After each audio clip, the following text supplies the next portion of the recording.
Morning. Sorry I didn't get through the rest of the chapters last night. I was yawning way too much for the reading. But I've got 3 chapters left to read today, and I plan on doing all 3 of them. Planning on it. We'll see how it goes. All right. So, when we last left off last night, Hermione had been attacked by the monster from the Chamber of Secrets. We still don't know what that monster is yet. And Dumbledore has been removed as the headmaster. He's been suspended. And Hagrid is now on his way to Azkaban, which is the prison for witches and wizards that commit crimes. So,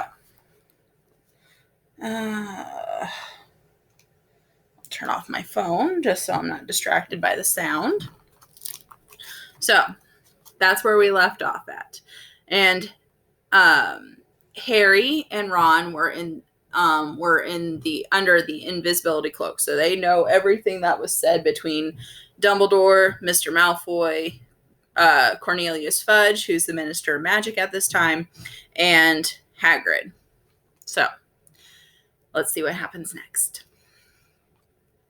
Chapter 15, Aragog. Summer was creeping over the grounds around the castle. Sky and lake alike turned periwinkle blue, and flowers large as cabbages burst into bloom in the greenhouses.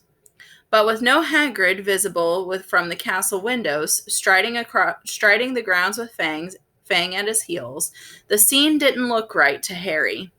No better, in fact, than the inside of the castle, where things were so horribly wrong. Harry and Ron had tried to visit Hermione, but visitors were now barred from the hospital wing. "We're taking no more chances," Madame Pomfrey told them severely through a crack in the infirmary door. "No, I'm sorry. There's every chance the attacker might come back to finish these people off." With Dumbledore gone, fear had spread as never before, so that the sun, warming the castle walls outside, seemed to stop at the mullioned windows. There was barely a face to be seen in the school that didn't look worried and tense, and any laughter that rang through the corridors sounded shrill and unnatural and was quickly stifled. Harry constantly repeated Dumbledore's final words to himself. "I will only truly have left this school when none here are loyal to me.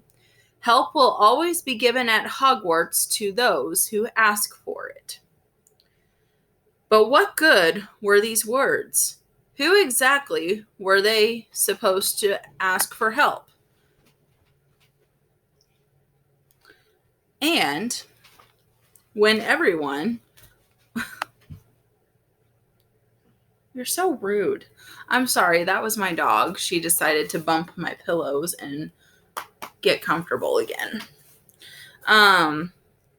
But what good were these words? Who exactly were they supposed to ask for help when everyone was just as confused and scared as they were? Hagrid's hint about the spiders was far easier to understand.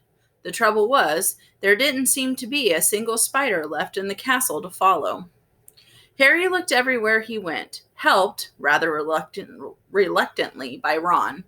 They were hampered, of course, by the fact that they weren't allowed to wander off on their own, but had to move around the castle in a pack with the other Gryffindors. Most of their fellow students seemed to be glad that they were being shepherded from class to class by teachers, but Harry found it very irksome. One person, however, seemed to be thoroughly enjoying the atmosphere and terror and suspicion. Draco Malfoy was strutting around the school as though he had just been appointed head boy.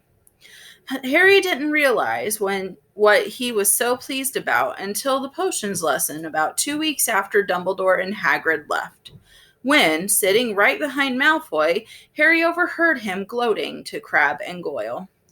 "I always thought Father might be the one who got rid of Dumbledore," he said, not troubling to keep his voice down. "I told you, he thinks Dumbledore's the worst headmaster the school has ever had." Maybe we'll get a decent headmaster now. Someone who won't want the Chamber of Secrets closed. McGonagall won't last long. She's only filling in. Snape swept past Harry, making no comment about Hermione's empty seat in Cauldron. Sir, said Malfoy loudly, Sir, why don't you apply for the headmaster's job? Now, Malfoy, said Snape, though he couldn't suppress a thin-lipped smile. Professor Dumbledore has only been suspended by the governors. I dare say he'll be back with us soon enough. Yeah, right, said Malfoy, smirking. I expect you'd have Father's vote, sir, if you wanted to apply for the job. I'll tell Father that you're the best teacher here, sir. Snape smirked and walked off. Let's try that again.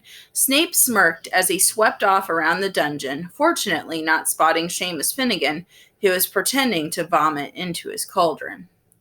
I'm quite surprised the mudbloods haven't all packed their bags by now, Malfoy went on. Bet you 5 galleons the next one dies. Pity it wasn't Granger. The bell rang at that moment, which was lucky. At Malfoy's last words, Ron had leapt off his stool, and in a scramble to collect his bags and books, his attempt to reach Malfoy went unnoticed. Let me at him, Ron growled as Harry and Dean hung on to his arms.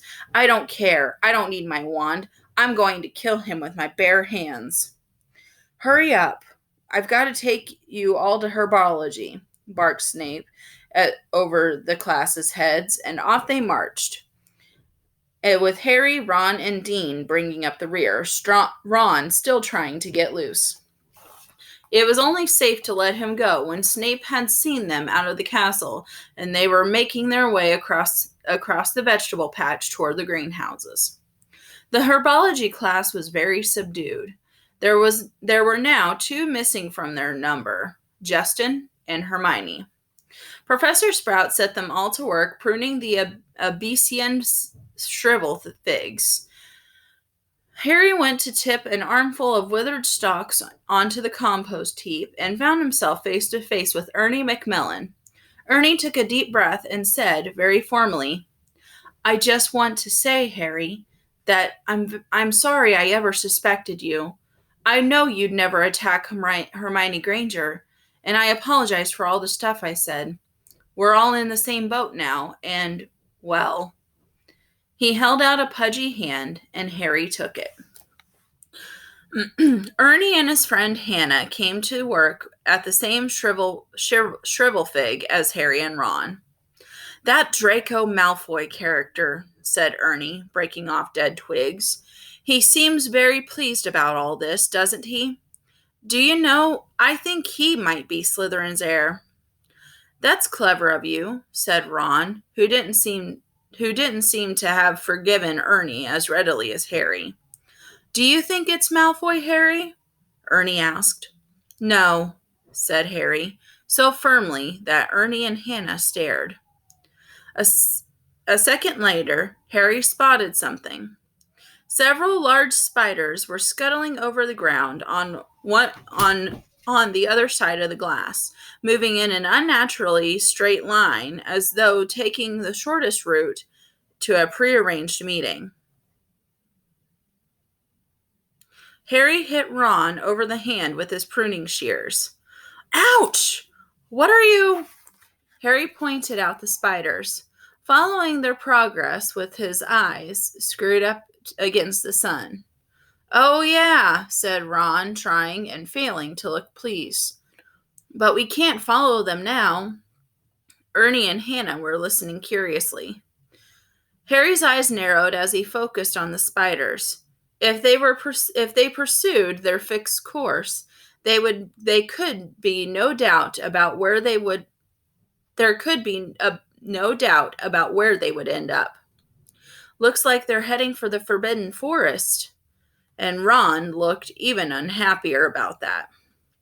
At the end of the lesson, Professor Sprout escorted the class to their Defense Against the Dark Arts lesson. Harry and Ron lagged behind the others so they could talk out of earshot. We'll have to use the invisibility cloak again, Harry told Ron. We can take Fang with us. He's used to going into the forest with Hagrid. He might be of some help. Right, said Ron, who was twirling his wand nervously in his fingers. Aren't there supposed to be werewolves in the forest? He added as they took their usual places at the back of Lockhart's classroom. Preferring not to answer that question, Harry said, "There are good things in there, too. The centaurs are all right, and the unicorns." Ron had never been into the Forbidden Forest before. Harry had only entered it once and had hoped never to do so again. Lockhart bounded into the room and the class stared at him. Every other teacher in the place was looking grimmer than usual, but Lockhart appeared nothing short of buoyant. "Come on now," he cried, beaming around them. Why all these long faces?" People swapped exasperated looks, but nobody answered. "Don't you people realize," said Lockhart, speaking slowly, as though they were all a bit dim, "the danger has passed. The culprit has been taken away." "Says who?" said Dean Thomas loudly. "My dear young man, the Minister of Magic wouldn't have taken Hagrid if he hadn't been 100% sure he was guilty," said Lockhart in a tone of someone explaining that 1 and 1 made 2. "Oh, yes, he would," said Ron, even more loudly than Dean. "I flatter myself I know a touch more about Hagrid's arrest than you do, Mr. Weasley," said Lockhart in a self-satisfied tone. Ron started to say that he didn't think so, somehow, but stopped in mid-sentence when Harry kicked him hard under the desk. "We weren't there, remember?" Harry muttered. But Lockhart's disgusting cheeriness, his hints that he had always thought Hagrid was no good, his confidence that the whole business was now at an end, irritated Harry so much that he yearned to throw gadding with ghouls right in Lockhart's stupid face. Instead, he contented himself with scrawling a note to Ron, "Let's do it tonight."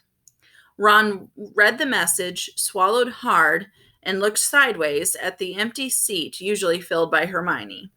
The sight seemed to stiffen his resolve, and he nodded.